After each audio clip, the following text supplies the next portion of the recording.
Toyota's ongoing scandals continue to escalate, with the latest being a correction order for model certification applications due to improper testing.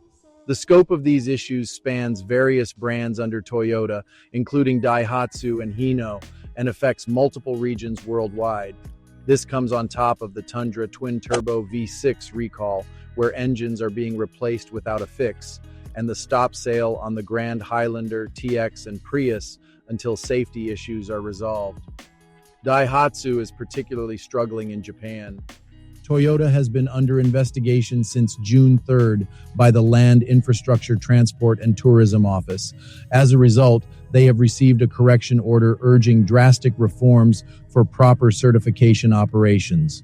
Toyota has apologized to stakeholders and acknowledged issues stemming from both on-site and management factors, such as unclear internal rules, insufficient resource management, and lack of executive involvement. On June 3rd, the MLIT found 8 new cases involving 7 vehicles with improper certification procedures. Affected models include the Japanese Fielder, Axio, and Corolla Cross, with production resuming in September. Shipments of the Noah and Voxy have been suspended since July 29th due to additional issues and will resume once they comply with standards. Specific issues identified include rounding down collision speeds, using different loading blocks for tests, and differing parts in seat locking mechanisms and side impact tests. This mirrors Daihatsu's earlier testing issues. The Harrier, sold as the Venza in the US, was tested with parts differing from production models, impacting safety tests.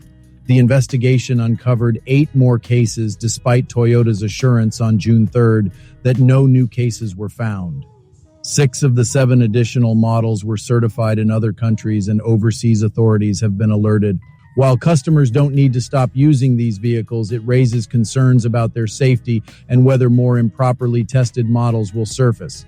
This situation has particularly alarmed the Japanese market. Despite Toyota's previous assurances, more issues have emerged. It's important to note that Toyota is not alone in facing such issues. Mazda, Suzuki, Isuzu, and Honda have also encountered similar problems. Authorities are closely monitoring these irregularities. I will continue to provide updates on any new developments. If you enjoyed this video, please give it a thumbs up, leave a comment, and don't forget to subscribe.